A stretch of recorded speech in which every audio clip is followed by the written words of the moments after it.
ஓம் நமோ நாராயணா. ஆண்டாள் திருவடிகளே சரணம். விஷுபாவசு வருடத்தின் மார்கழி மாதம் 10ஆம் நாள். நீளாதுங்கஸ்தனகிரி தடி சுப்தமுத்போத்ய கிருஷ்ணம் பாரார்த்தியம் ஸ்வம் ஸ்ருதி சதசிரசித்தமத்யாபயந்தி ஸ்வோச்சிஷ்டாயாம் ஸ்ரஜநிகழிதம் ய பலாத்கிருத்ய புங்கதே கோதா தஸ்யை நம இதமிதம் பூய ஏவாஸ்து பூய. அன்னவயற் புதுவை ஆண்டாள் அரங்கற்கு பண்ணுத்திருப்பாவை பல்பதியம் இன்னிசையால் பாடி கொடுத்தாள் நற்பாமாலை. பூமாலை சூடி கொடுத்தாளைச் சொல்லு. சூடிக் கொடுத்த சுடர்கொடியே தொல்பாவை பாடியருளவல்ல பல்வளையாய். நாடினி வேங்கடவர்க்கென்னை விதியென்ற இம்மாற்றம் நாம் கடவா வண்ணமே நல்கு. பாதகங்கள் தீர்க்கும் பரமனடி காட்டும் வேதம் அனைத்துக்கும் வித்தாகும் கோதை தமிழ் ஐந்தும் ஐந்தும் அறியாத மானிடரை வையம் சுமப்பதும் வம்பு. கோதை பிறந்தவூர் கோவிந்தன் வாழுமூர் சோதிமணி மாடம் தோன்றுமூர் நீதியால் நல்ல பத்தர் வாழுமூர் நான்மறைகள் ஓதுமூர் வில்லிபுத்தூர் வேதக்கோனூர்.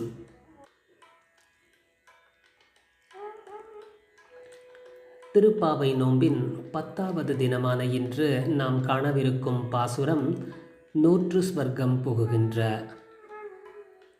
நோற்று ஸ்வர்க்கம் புகுகின்ற அம்மனாய் மாற்றமும் தாராரோ வாசல் திறவாதார். நாற்ற துழாய்முடி நாராயணன் நம்மால் போற்ற பறை தரும் புண்ணியனால் பண்டொரு நாள் கூற்றத்தின் வாய் விழுந்த கும்பகர்ணனும் தோற்றும் உனக்கே பெருந்துயில் தான் தந்தானோ. ஆற்ற அனந்தலுடையாய் அருங்கலமே தேற்றமாய் வந்து திரவேலோர் எம்பாவாய். ஆண்டாள் தன் தோழிமார் ஒவ்வொருவரையாக எழுப்பி வருகின்றாள்.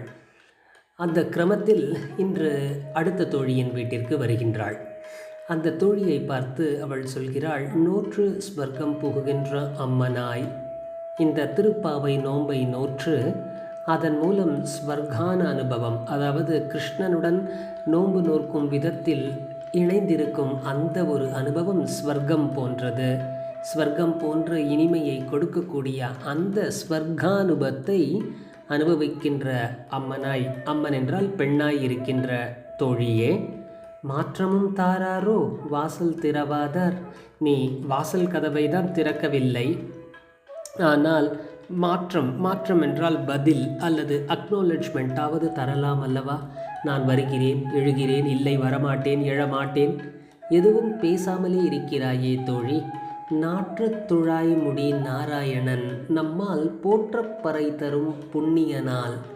இந்த நாற்றத்துழாய் வாசனை மிகுந்த துளசி மாலைகளை தன் மகுடத்தில் அணிந்த அந்த நாராயணன் நம்மால் போற்ற பறை தரும் புண்ணியனால், அந்த மாதிரியான ஒரு புண்ணியத்தை நமக்கு தருவேயானால் பண்டொரு நாள் கூற்றத்தின் வாய்விழுந்த கும்பகர்ணனும் முன்பு ஒரு காலத்தில் இராமாயண காலத்தில் அவன் முற்பிறவியில் செய்த பலனின் அல்லது பாவத்தின் காரணமாக சூழ்ச்சியின் வலையில் விழுந்த கும்பகர்ணனும் அவன் இறந்து போவதற்கு முன்பு ராமனிடம் தோற்று போக அதன் பிறகு தன் உயிர் போகப் போகிறது, தான் வாங்கி வந்த பெருந்துயிலை யாரிடம் தருவது என்று யோசித்து அந்த பெருந்துயிலை உனக்கு தான் தந்துவிட்டானோ, அதனால் தான் இப்படி தூங்கிக் கொண்டிருக்கின்றாயோ என்று தோழியை கேட்கிறாள். பண்டொரு நாள் கூற்றத்தின் வாய் விழுந்த, கூற்றம் என்பது விதிவசப்பட்டு, முன்பொரு காலத்தில் விதிவசப்பட்டு கேடான நிலைமையில் விழுந்த கும்பகர்ணனும் அவன் ராமனிடம் தோற்ற பிறகு அவனிடம் இருந்த பெருந்துயில் என்ற வியாதியை உனக்கு தந்துவிட்டானோ. ஆற்ற அனந்தலுடையாய். அப்படிப்பட்ட தூக்கத்தில் இருக்கும் தோழியை பார்த்து ஆற்ற அனந்தலுடையாய் என்று கூறுகிறாள் ஆண்டாள். ஆற்ற அனந்தல் என்றால் மிகவும் சுறுசுறுப்பை உடைய பெண்ணே, அருங்கலமே, தேற்றமாய் வந்து திரவேலோர் எம்பாவாய். நீ துள்ளி குதித்து ஓடி வந்து இந்த கதவை திறந்து எங்களுடன் பாவை நோம்பில் கலந்து கொள்ள வருவாயாக என்று அழைப்பு விடுக்கின்றாள். இந்த பாசுரத்தை மீண்டும் ஒரு முறை பார்ப்போம். நோற்று ஸ்வர்க்கம் புகுகின்ற அம்மனாய் மாற்றமும் தாராரோ வாசல் திறவாதார். நாற்றத்துழாய் முடி நாராயணன் நம்மால் போற்ற பறை தரும் புண்ணியனால் பண்டொரு நாள் கூற்றத்தின் வாய்விழுந்த கும்பகர்ணனும் தோற்றும் உனக்கே பெருந்துயில் தான் தந்தானோ. ஆற்ற அனந்தலுடையாய் அருங்கலமே தேற்றமாய் வந்து திரவேலோர் எம்பாவாய். திருப்பாவையின் 30 பாசுரங்களையும் தினமும் நாம் பாராயணம் செய்து அந்த நாராயணனின் திருவடிகளில் சரணடைவோம். நாராயணன் திருவடிகளில் சரணடைந்து நம்முடைய மோட்சத்திற்கான வழியை சேகரித்திடுவோம். நாராயணன் திருவடிகளே சரணம். ஆண்டாள் திருவடிகளே சரணம்.